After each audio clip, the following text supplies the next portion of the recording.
In this video मैं tell you कि कैसे आप परफेक्ट ब्रेकआउट कैसे फाइंड आउट कर सकते हो, best time to enter in a trade, कैसे आपको एंट्री करनी है, रिवर्सल की बात करेंगे and then will talk about best time to exit from a trade in case of stop loss and profit. Okay, and then will talk about कैसे stop loss place करते हैं। Hi guys, my name is सिद्धांत and welcome again to my YouTube channel, जहां पे stocks, finance और trading से related बात करते हैं। उससे कैसे आप पैसे अर्न कर सकते हो उसकी बात करते हैं। In this video I am going to talk about ये आपको पता ही होगा कि एपिसोड 5 है, तो मैंने बता दिया कि इसमें हम क्या क्या चीजें बात करने वाले हैं। How to find breakout and reversals, okay, which is the best time to enter in a trade, which is the best time to exit from a trade, and then will talk about कि कैसे stop loss place करते हैं। ये सारी चीजें हम इस video में बात करने वाले हैं। ये मोस्ट प्रोबेबली लास्ट वीडियो होने वाला है, बट इसमें के बाद अगर इस वीडियो पे आप लोग एटलीस्ट 1000 लाइक्स का एक सपोर्ट दे सकते हो मेरे को, तो मैं एक बोनस लेक्चर भी निकालूंगा इस वीडियो में। ओके, तो जितने लोग ये वीडियो देख रहे हैं प्लीज लाइक का बटन दबा दो। जैसे 1000 लाइक क्रॉस होंगे मैं एक बोनस लेक्चर निकालूंगा और जिसमें आपको वॉच लिस्ट प्रिपेयर करना बताया जाएगा। That is the most important thing in trading, कि कैसे वॉच लिस्ट प्रिपेयर करते हैं और कैसे उनमें ट्रेड करते हैं। तो मेक श्योर कि लाइक का बटन जरूर दबाना and without wasting time let's begin the session. So पहले बात करते हैं ब्रेकआउट की। ठीक है, देखो रिवर्सल्स के पैटर्न हमने पढ़े हैं, जितने पैटर्न रिवर्सल्स के पढ़े हैं वो पैटर्न अगर आपको किसी सपोर्ट रेजिस्टेंस के पास दिख रहा है तो आप रिवर्सल्स को मान सकते हो। ठीक है, ब्रेकआउट की बात करें तो ब्रेकआउट का कोई पैटर्न ऐसा नहीं होता है कि इस पैटर्न के बाद ब्रेकआउट होगा, but there are few things which you can notice और उनको अपने दिमाग में रख सकते हो ब्रेकआउट आइडेंटिफाई करते वक्त। नाउ, जैसा कि मैंने आपको बताया पहले टॉपिक में कि how to find perfect breakout. ठीक है, तो पहले तो मैं इस बात को कॉन्ट्रडिक्ट करना चाहूंगा कि परफेक्ट स्टॉक मार्केट में कुछ नहीं होता है। ठीक, परफेक्ट कुछ नहीं होता, मैं पहले ही कॉन्ट्रडिक्ट करने जा रहा हूं। क्यों? क्योंकि कोई भी ब्रेकआउट आपको, कुछ भी आप देख लो, 25-30 कितने भी इंडिकेटर लगाने लगा लो, कितने भी विद्वान से पूछना पूछ लो, वो 100% गारंटी से आपको नहीं बता सकता कि वो ब्रेकआउट लेजिटिमेट है या वो ब्रेकआउट फेक ब्रेकआउट है। अगर आपको याद हो तो हमने बात की थी सपोर्ट रेजिस्टेंस के आसपास सिर्फ 3 चीजें हो सकती हैं, या तो रिवर्सल, या तो ब्रेकआउट, या तो फेक ब्रेकआउट। ठीक है, तो रिवर्सल में भी आपको दिक्कत नहीं होगी, ब्रेकआउट में भी आपको दिक्कत नहीं होगी, प्रॉब्लम आती है फेक ब्रेकआउट में जो आप फंस जाते हो। ठीक है, तो फेक ब्रेकआउट को कंप्लीटली एलिमिनेट करना is next to impossible and that's why stop loss होते हैं। अगर ऐसा कोई ट्रिक होता कि आप फेक ब्रेकआउट्स को कंप्लीटली एलिमिनेट कर देते तो स्टॉप लॉस की जरूरत नहीं पड़ती, बट ऐसा नहीं होता है and that's why stop losses are there. उनका बेसिक रीजन ही है ये। नाउ, जो ब्रेकआउट्स हैं उनको आइडेंटिफाई करने का तरीका क्या है? पहले तो आपको सपोर्ट रेजिस्टेंस बनाना पड़ेगा। ओके, तो क्लियरली अगर हम इस चार्ट में देखें, कौन सा एचडीएफसी का चार्ट है, और चार्ट मैं चुन के नहीं रखता हूं, जैसे आपको यहाँ दिख रहा होगा अलग अलग यहाँ पे चार्ट खुले हुए हैं। अगर चलो मैं बंद कर देता हूं, मैं चार्ट आपको बना के दिखाऊंगा कि किन किन चार्ट्स में आप ट्रेड ले सकते हो। मैं ये नहीं कहूंगा कि पहले से बना के रखा है, पहले से ढूंढ के रखा है सपोर्ट रेजिस्टेंस, ऐसा नहीं करूंगा। मैं आपको दिखाऊंगा कि किन किन चार्ट्स में आप ट्रेड ले सकते हो और कैसे कैसे आप कर सकते हो, वो मैं आपको ओपन करके यहाँ पे रैंडम चार्ट्स में दिखाऊंगा। ठीक है, तो इसमें वीडियो थोड़ा लंबा हो सकता है, बट इससे आपको प्रैक्टिकल नॉलेज मिलेगी कि आप कैसे सपोर्ट रेजिस्टेंस या फिर ट्रेंड लाइन को देख सकते हो, कैसे आप बना सकते हो और कैसे ब्रेकआउट आइडेंटिफाई कर सकते हो। Okay, let's begin to the session. और ये हमारा है एचडीएफसी का चार्ट। अगर हम यहाँ पे देखें तो ये एक लाइन थी, यहाँ से पहले रिवर्सल हुआ था, एक रिवर्सल, दूसरा reversal, now it become a support, sorry resistance, ये रेसिस्टेंस बन गया। तो अगर आपको याद हो तो हमने बात की थी कि डबल टॉप सबसे इंपॉर्टेंट होता है, और अगर आप यहां देखोगे तो ये डबल टॉप बना था और नीचे मार्केट गया।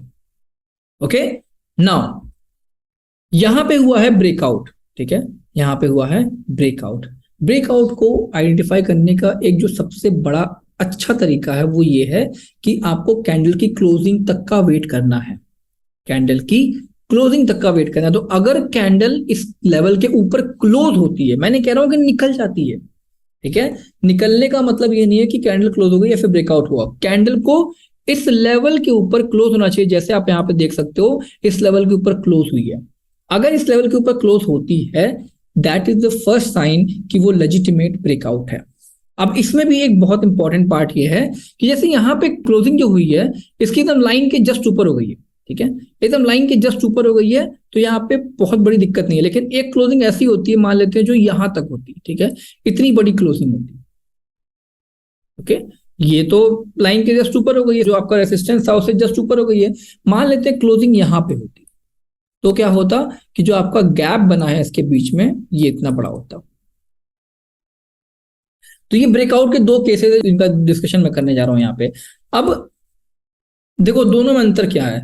इस वाले में अंतर से पहले समझते हैं स्टॉप लॉस कहाँ लगाओगे। जैसे मान लेते हैं हमें हमारा स्टॉप लॉस का कॉन्सेप्ट क्लियर है कि जहां पे आपको लगे कि आप गलत हो गए, आपके एनालिसिस गलत हो गई है, वो आपका स्टॉप लॉस। तो हमारे लिए क्या एनालिसिस है कि जो रेसिस्टेंस है अगर इसके नीचे स्टॉक दोबारा आ जाता है, इसके नीचे आ जाता है, दैट मीन्स की ब्रेकआउट नहीं हुआ है and my analysis is wrong.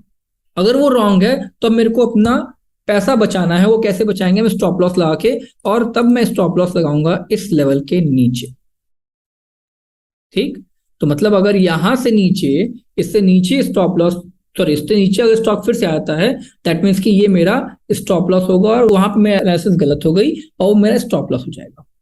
Okay, now stop loss किसी भी कंडीशन में बदलता नहीं है। आपकी एंट्री कहीं पे भी हो, स्टॉप लॉस वही रहेगा। जैसे अगर आप यहां भी एंट्री करते हो,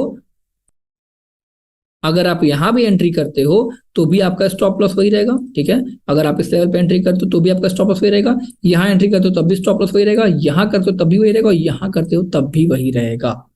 स्टॉप लॉसेस एंट्री के बेसिस पे चेंज नहीं होते हैं। ओके, नाउ अब अंतर ये है कि आपके पास दो केस हैं। मान लिया जो यहाँ पे ब्रेकआउट हुआ है, ये बिल्कुल लेवल के पास हुआ है ये, और दूसरा यहाँ पे हुआ इतना बड़ा। तो अगर हम स्टॉप लॉस यहीं लगा रहे हैं तो आप मेरे को कमेंट में बताओ कि इस वाले लेवल पे मेरा रिस्क ज्यादा है, ठीक है, अगर मैं यहां एंट्री करता हूं तब ज्यादा रिस्क है, या फिर अगर यहां मैं एंट्री करता हूं तो ज्यादा रिस्क है? किसमें ज्यादा रिस्क है? वीडियो को पॉज करो and let me know the comment box किस वाले में ज्यादा रिस्क है। नाउ अगर आपको थोड़ा भी समझ में आ रहा है कि हम क्या कर रहे हैं ट्रेडिंग में, तो आप हमेशा लेस रिस्की ऑप्शन को चुनोगे। ओके, तो अगर यहाँ पे दो केसेस हैं, इनमें से आपको चुनना है तो आप हमेशा इस वाले केस को चुनोगे कि इसमें आपको एंट्री करनी है। लेकिन अगर आप इसको चुन रहे हो तो ये वाला केसेस तो छूट जाएंगे हर बार, जो सवाल ऐसा नहीं होगा। ठीक है, अब पहले इस केस में, अब मैं मान लिया पहले वाले केस में की जगह जो जो सपोर्ट रेजिस्टेंस से जस्ट ऊपर या जस्ट नीचे क्लोजिंग हुई है, वहां पे कोई दिक्कत नहीं है, वहां पे आप एंट्री कर सकते हो, आपका आपका रिस्क कम रहेगा और आराम से आपको प्रॉफिट मिल जाएगा। लेकिन जहां पे आपको एक ब्रेकआउट बड़ा मिल जाता है, ठीक है, जहां पे आपको ऐसा ब्रेकआउट मिल जाता है, वहां पे आप क्या करोगे? You will wait for retesting. आप रीटेस्टिंग का वेट करोगे। जैसे ही स्टॉक रीटेस्ट होता है, ठीक, now you will enter in the trade. Now you will enter in the trade. अब यहां पे अगर आप एंट्री कर रहे हो तो this is always better than this one. आपका इस वाले से ये वाला हमेशा बेकार है, ये हमेशा बेटर रहेगा क्योंकि यहाँ पे रिस्क आपका कम है। तो it's all about risk management. मैंने पहले भी कहा था, मैं अभी भी कह रहा हूँ, रिस्क को आप जितना कम कर सकते हो उतना ही आपके लिए बेटर ऑप्शन है। ठीक है, इसको और भी एक तरीके से मैं और कॉन्सेप्ट वाइज समझा देता हूं। जैसे मान लो ये आपका मान लेते हैं रेसिस्टेंस है, ठीक है, और ये मान लेते हैं आपका सपोर्ट है। ओके, कॉन्सेप्ट ये है कि मान लेते हैं अगर स्टॉक इसके बीच में मूव कर रहा है, ठीक, तो यहाँ पे आप क्या कर सकते हो? मान लेते हैं आप यहाँ पे एंट्री करते हो, ठीक, यहाँ पे एंट्री करते हो, ये आपका स्टॉप लॉस होगा क्योंकि अगर इससे नीचे आएगा तो आपके नजर से गलत, और ये आपका स्टॉप लॉस होना चाहिए। ठीक, अब यहाँ पे भी आप एंट्री कर सकते हो, आप यहाँ पे भी एंट्री कर सकते हो, आप यहाँ पे भी एंट्री कर सकते हो। ठीक, बट अगर आप यहाँ एंट्री करते हो तो आपका रिस्क बहुत कम होगा।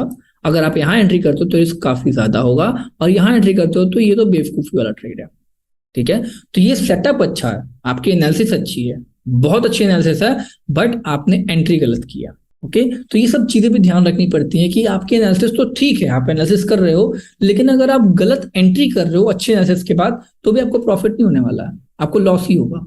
तो दोनों चीजें होनी चाहिए, एनालिसिस और टाइमिंग ऑफ एंट्री।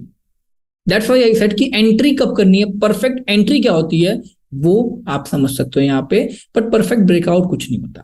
तो मैंने इस पर्टिकुलर टॉपिक पे दो चीजें कवर करने की कोशिश की कि टेस्टिंग कैसे होती है, टेस्टिंग का क्या पर्पस है, और ब्रेकआउट आप कैसे आइडेंटिफाई कर सकते हो। ये दोनों चीजें मैंने कवर करने की कोशिश की है। आई होप आपको समझ में आया हो और आप आराम से ट्रेड कर पाओ। तो इस हिसाब से अगर देखा जाए तो best time to enter in the trade क्या होता है, अगर breakout, best time to enter in the trade क्या होता है, अगर ब्रेकआउट जो होता है वो सपोर्ट रेजिस्टेंस पास ही में हो रहा है तो वो बेस्ट टाइम है एंट्री करने का। अगर पास में नहीं हो रहा है, in that case you will wait for retesting. Okay, तो ये बेस्ट टाइम है किसी भी ट्रेड में एंटर करने का। और अगर मैं इसको पूरा एक क्रक्स लेके चलूं, ठीक है, एक छोटे से लाइन में बताऊं, तो बेसिकली जहां पर रिस्क आपको कम लगे, जिस पर्टिकुलर एंट्री में आपका रिस्क कम है, आप आराम से उसमें एंटर कर सकते हो।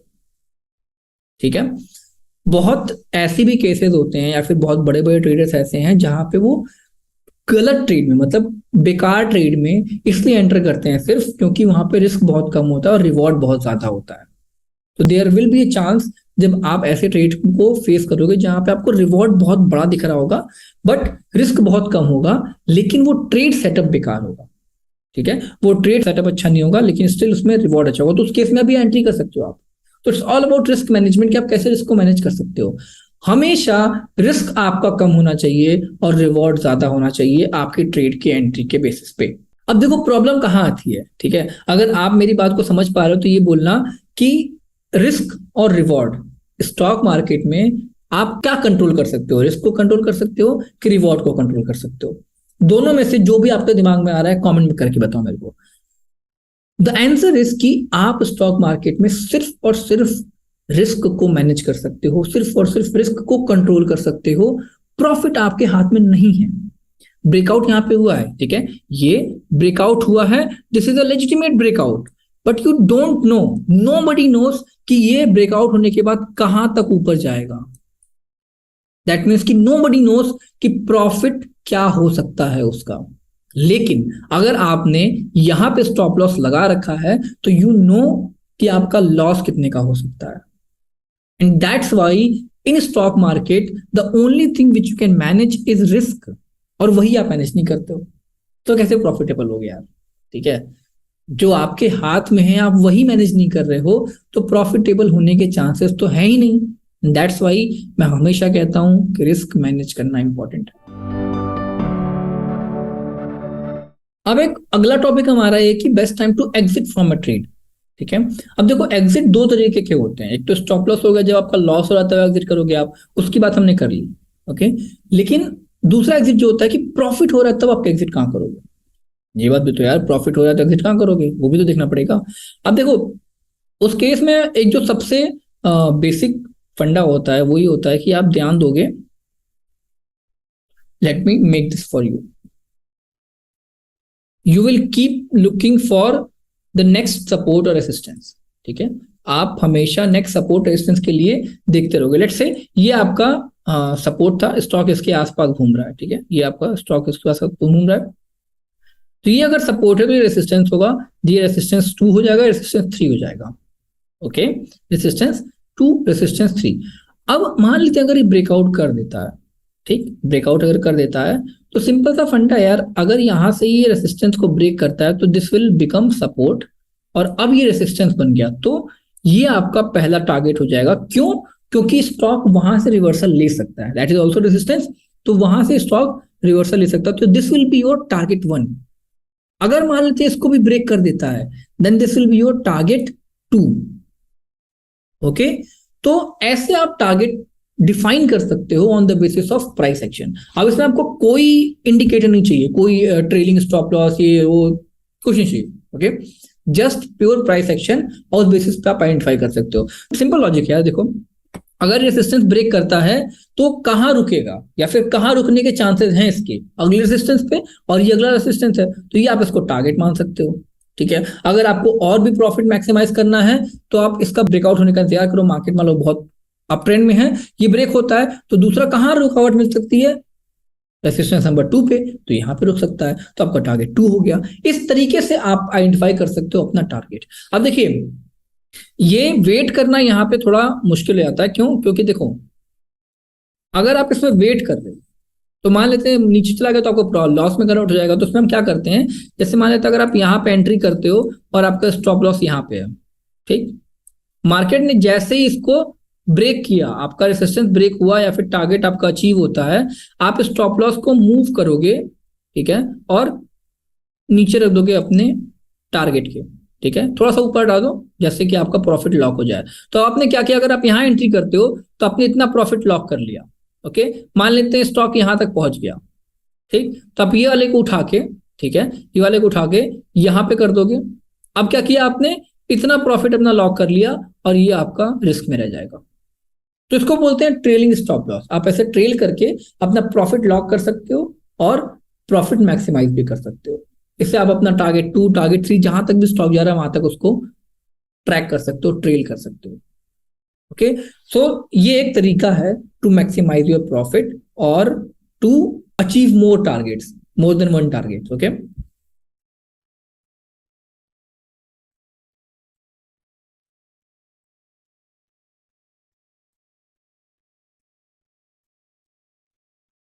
अब इसके लिए मेरे को और जगह देखना पड़ेगा। लेट मी शो यू कि कैसे इसकी बात कर रहे थे हम, जो ब्रेकआउट की जो बात कर रहे थे। लेट मी फाइंड आउट कहाँ पे मिलेगा।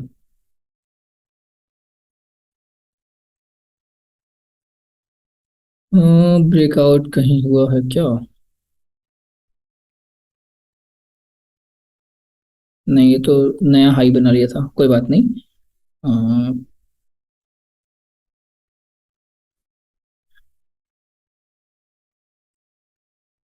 देखो, यहाँ देखो आप, ये आपका एक सपोर्ट रेसिस्टेंस था, ठीक है। ये आपका एक रेसिस्टेंस बना, डबल टॉप कह सकते हो आप इसको, ठीक है। यहाँ ब्रेकआउट नीचे नहीं हुआ, ब्रेकआउट हो गया ऊपर। ओके, ब्रेकआउट हो गया ऊपर। तो इसके बाद आपको कहाँ दिख रहा है पहली रुकावट? अगर हम देखें तो ये दिख रही है पहली रुकावट। तो यहां तक का आपका टारगेट हो जाएगा, ठीक है। दिस इज योर पहली रुकावट, तो ये आपका टारगेट हो गया। अगर मान लेते हैं ये भी ब्रेक कर देता है तो उसके बाद यहाँ पे आपको दिखेगी कहाँ पे और रुकावट मिलने वाली है, उसको यहाँ पे मिलने वाली है और रुकावट, ठीक है। तो this will be your next target. Okay, हम ऐसे ही केसेस को लेके चलते हैं, हम टारगेट ऐसे ही डिफाइन करते हैं ना। देयर माइट बी चांस कि टारगेट कभी कभी इसमें बड़ा है तो एक दिन में अचीव नहीं हो पा रहा है, ठीक है। तो कोई बात नहीं, आप एग्जिट कर लो, आपको जितना प्रॉफिट उस टाइम पे मिल रहा है लेके एग्जिट कर लो। टारगेट 1 पे एग्जिट कर लो, टारगेट 2 पे एग्जिट कर लो, जैसा भी आपको वहां पे दिख रहा हो। तो ये बेसिक स्ट्रक्चर होता है आपको टारगेट डिफाइन करने का। और बहुत तरीके हैं, बहुत तरीके से लोग करते हैं, लेकिन मैं ये मानता हूं कि जितना बेसिक रखोगे अपना आप टारगेट डेफिनेशन, उतना ही अच्छा होगा। कई लोग इतना अलग अलग तरीके का इंस्ट्रूमेंट यूज करते हैं, अलग अलग तरीके का इंडिकेटर यूज करते हैं, and I don't believe on them. Okay, मेरे को उन पे भरोसा नहीं होता है। अब अगर आप मेरी स्ट्रेटजी फॉलो करोगे स्टॉप लॉस वाली, तो you never miss your target. Most probably आप टारगेट मिस नहीं करोगे और लॉस में तो एग्जिट नहीं करोगे। Let me show you why. अगर ब्रेकआउट हो गया, अगर ब्रेकआउट हो गया है तो you will never exit your position in loss. क्यों? जैसे ही मेरे को यहाँ पे ब्रेकआउट मिला, ठीक है, ये ब्रेकआउट मिला, अब मैंने यहाँ पे कर ली एंट्री, ठीक, यहाँ पे मैंने कर ली एंट्री। और एक लेवल के पास मान लो जैसे ऊपर स्टॉक पहुंच रहा है इस पर्टिकुलर लेवल पे, अब यहाँ पे एंट्री करी तो मेरा स्टॉप लॉस यहाँ पे रहेगा, ठीक है, यहाँ पे रहेगा या फिर और यहाँ पे रहेगा। मान लेते हैं डबल बॉटम की तरफ बनाते हैं तो, डबल टॉप की तरफ बनाते हैं तो यहाँ पे है। अब जैसे ही मैंने एंट्री की, स्टॉक यहाँ तक पहुंचा, तो मैं अपना स्टॉप लॉस उठा के यहाँ रख दूंगा अपने बाइंग पोजीशन पे। मैंने अपने बाइंग पोजीशन पे रखी है, जहां पे मैंने बाई किया है उस पोजीशन पे स्टॉप लॉस रखी है। दैट मीन्स कि अब मेरा लॉस नहीं हो सकता है। Now I am completely, you can say, no profit no loss का सिचुएशन में। अगर मार्केट अगर तो वापस आके इसको हिट भी कर देता है, still I am not making loss. Okay, अगर टारगेट अचीव हो गया then what will I do, इसको उठा के मैं नीचे रख दूंगा इसके पास कहीं पे, ठीक है। तो इसको बोलते हैं स्टॉप लॉस फेल करना, और ये काफी अच्छा होता है फॉर बिगनर्स। अगर आप एक बिगनर हो तो please trail your stop loss, वो आपके लिए काफी हद तक आपकी मदद कर सकता है। तो हमने 4 टॉपिक पढ़ने की बात की थी इसमें। How to find perfect support resistance, sorry, how to find perfect breakout, reversal की बात हमने पहले कर रखी है, best time to enter in a trade, best time to exit from a trade, और स्टॉप लॉस प्लेसिंग। तो ये 4 टॉपिक मैंने कवर कर दिया, इसमें और भी कई चीजें आपको बताई हैं। आई होप आपको अच्छा लगा हो वीडियो, ठीक है। इस वीडियो में मैंने काफी कुछ कवर करने की कोशिश की है। एक बोनस लेक्चर और आएगा, लेकिन आपको इस पे 1000 लाइक्स करने पड़ेंगे। यार देखो, इतना ही मांग रहा हूं मैं, और कुछ नहीं मांग रहा हूं, ठीक है। If you want you can do it, because 1000 views आ जाएंगे इस पे। व्यूज आने में दिक्कत नहीं है, जितने लोग देख रहे हैं अगर वो लाइक कर देंगे इस वीडियो को, डेफिनेटली इस पे 1000 लाइक्स आ सकते हैं। तो till then, bye bye, take care, मिलते हैं अगली वीडियो में।